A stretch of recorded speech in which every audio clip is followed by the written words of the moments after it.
Sir जहाँ ये लगे कि वास्तव में कोई सुविधा नहीं हो तो आप एसडीएम पड़ोसी को और जो आपका तहसीलदार या बीडीओ या नगरपालिका क्षेत्र है नगरपालिका टीम बना के उनको को छोड़ने अगर वो कहते हैं कि साहब जो गवर्नमेंट के नॉर्म्स है उसको फुलफिल नहीं तो कोई दिक्कत नहीं हो तो आप तो मुझे लगता है कि आवश्यकता हो कि ग्राउंड लेवल पे उसका थोड़ा तगड़ा होना चाहिए और ये सारे अधिकारियों में भरोसा तो करना पड़ेगा। हाँ, उन्होंने तो किया है ना। पुलिस का इसमें समय क्या है कि दो अलग अलग तरह की परिस्थितियां होती है। अभी रिसेंट पूरा एरिया अपने को बंद करना पड़ता है एक बार।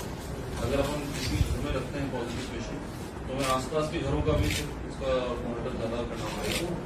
गाँव में जरूर ये है कि जैसे अगर गाँव में आते हैं तो हम लोग मैंने 1.25 महीने से पिछली 10 तारीख के बाद में आ नहीं पाया था और चूंकि कोविड चल रहा है, बरसात भी आ रही है, कई तरह की समस्याएं थी जो बात करनी थी जिला प्रशासन से। और जिला कलेक्टर के आने के बाद में भी पहली बार मेरी मुलाकात हुई है तो सारे अधिकारियों को हमने मुख्य रूप से जो डिपार्टमेंट थे उनको बुलाया था, उनसे चर्चा हुई है। और चर्चा में एक बात तो ये तय हुआ है कि जो जिला हॉस्पिटल है उसको हम कोविड से मुक्त करेंगे, जिससे आम गरीब का इलाज हो सके।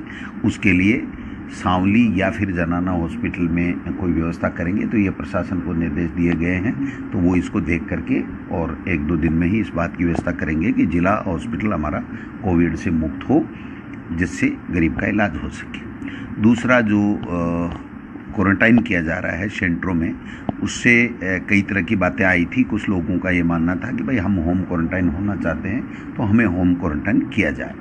तो इस बात पे लगभग सहमति व्यक्त की है सभी जिला अधिकारियों ने, सीएमएचओ और जिला कलेक्टर ने, कि अब हम ब्लॉक के एसडीएम से उनसे रिपोर्ट ले लेंगे कि अगर कोई पॉजिटिव केस है और उसकी अगर होम क्वारंटाइन होने की स्थिति है तो वहाँ पर हम ज़्यादा से ज़्यादा फिर होम क्वारंटाइन करेंगे। सेंटरों में हम लोग कम लाएंगे। छोटी मोटी एक बात थी कि कुछ सिविल वर्क करना था जिससे उनकी सुविधाएं ज़्यादा हो सकें, बेहतर हो सकें, तो लगभग 4-5 लाख रुपए की कोई बात थी। तो वो उन्होंने सहमति व्यक्त कर दी कि 1-2 दिन में ही टेंडर करके हम लोग जल्दी से जल्दी उसका काम करा देंगे।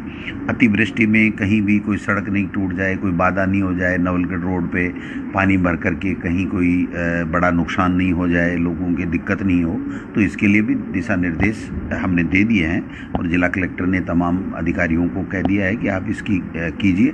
और जो रेलवे की प्रॉब्लम थी, वो दीवार तोड़ करके पानी निकालते थे, उसके लिए रेलवे शायद कल आएगा। तो मैं समझता हूँ ये जिला कलेक्टर और वो सब लोग इसमें चर्चा कर लेंगे। जो पानी के लिए गर्मियों में दिक्कत थी, उसके लिए जो पैसा राज्य सरकार ने एमएलए की अभिशंसा से दिया था, तो उसमें प्रोग्रेस थोड़ी धीमी थी। तो धीमी प्रोग्रेस होने के कारण से हमने कहा है कि भाई जब पैसा मिल गया, वर्क ऑर्डर हो गया, तो वो काम जल्दी से जल्दी होना चाहिए।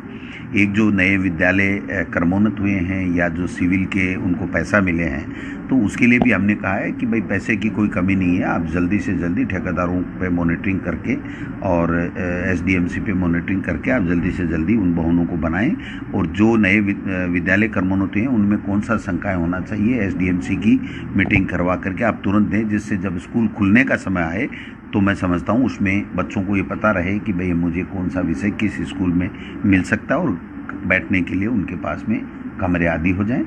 एक मेडिकल कॉलेज हमारी शीघ्र शुरू हो, तो इसके लिए भी बात की गई है। और हमारे प्रिंसिपल मेडिकल कॉलेज का ये कहना है कि मेरी दिल्ली बात हुई है, लेकिन वो अभी ये तय नहीं कर पा रहे हैं कि वीसी के माध्यम से या कोई और मेथड से वो इसका इंस्पेक्शन करेंगे या आ पाएंगे। तो उसमें चल रही है प्रक्रिया, और वो जल्दी होने पे यहाँ पर पूरे जो नॉर्म्स होने चाहिए, एमसीआई को जो नॉर्म्स आवश्यक होते हैं, वो नॉर्म्स हमारी मेडिकल कॉलेज ने पूरे कर रखे हैं। तो मैं समझता हूँ जो ही के अंदर सरकार अपनी टीम एमसीआई की भेजेगी तो यहाँ पर ये ठीक होगा।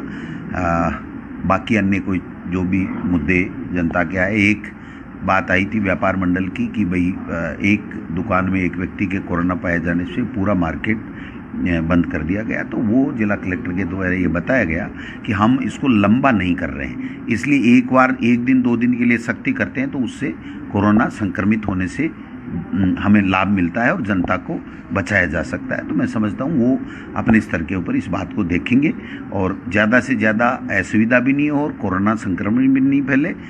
ये सारी व्यवस्थाएं हमने यहाँ पर देखी है और चर्चा की। 1 अगस्त से स्कूलों की कुछ खुलने की है। केंद्र सरकार जो गाइडलाइन दे रही है वो केंद्र सरकार की गाइडलाइन के मुताबिक हम लोग काम करते हैं, क्योंकि जो लॉकडाउन किया गया था स्कूलों के लिए वो जिस धारा में किया गया था उसको हमारे हर स्टेट को मानने के लिए हम लोग बाध्य हैं। तो या तो केंद्र सरकार से हमने आग्रह किया है कि या तो इसको आप राज्य सरकार के ऊपर छोड़ें, जिससे हर राज्य में अलग अलग परिस्थितियां हैं कोविड संक्रमण की। तो जैसा अब हमारे ज़िले में आज एक भी नहीं आया तो आप समझ सकते हैं, तो हम लोग निर्णय कर पाएँ तो ये केंद्र सरकार के ऊपर है। अभी देखते हैं 31 तारीख को वो किस प्रकार का आगे निर्णय लेते हैं, उसके ऊपर डिपेंड करता है। लेकिन हमने हमारी तरफ से रोड मैप तैयार कर रखा है कि कैसी परिस्थिति आने पर किस तरीके से कितना पाठ्यक्रम हो और कितने बच्चों को संक्रमित नहीं करते हुए बच्चों को कैसे पढ़ाया जा सके। तो इस बात की भी हमने तैयारी कर रखी है। सर आरटीए के बच्चों की सिर्फ एडमिशन की लॉटरी निकल चुकी है, पर उनके एडमिशन का प्रश्न से अभी भी बना हुआ है। नहीं, कोई लॉटरी निकल चुकी है। जब भी स्कूल खुलेंगे तो उनका संशय कोई नहीं है, उनको सबको एडमिशन मिलेगा, कहीं दिक्कत वाली बात नहीं है। एक सर पिछले 1 महीने से ज़्यादा से मंत्री वगैरह सारे दूसरी जगह थे, फिर अपने अपने जिलों में गए, तो वहाँ स्वागत के दौरान सोशल डिस्टेंसिंग छोड़ी गई। उसके बाद अब देखिए, नहीं टूटनी चाहिए। मैं भी कल आया हूँ और मैं समझता हूँ कि मैंने पूरा ध्यान रखा है, कहीं भी मैं नीचे नहीं उतरा मेरी गाड़ी से, मास्क मैंने लगा के रखा था। लेकिन मैं समझता हूँ कि इसको और ज़्यादा हमें ध्यान रखने की आवश्यकता, और लोगों से भी मैं अपील करना चाहता हूँ कि ये कोरोना गया नहीं है, ये संक्रमण फैल रहा है, इसलिए मेहरबानी करके सभी लोग सोशल डिस्टेंसिंग की पालना करें।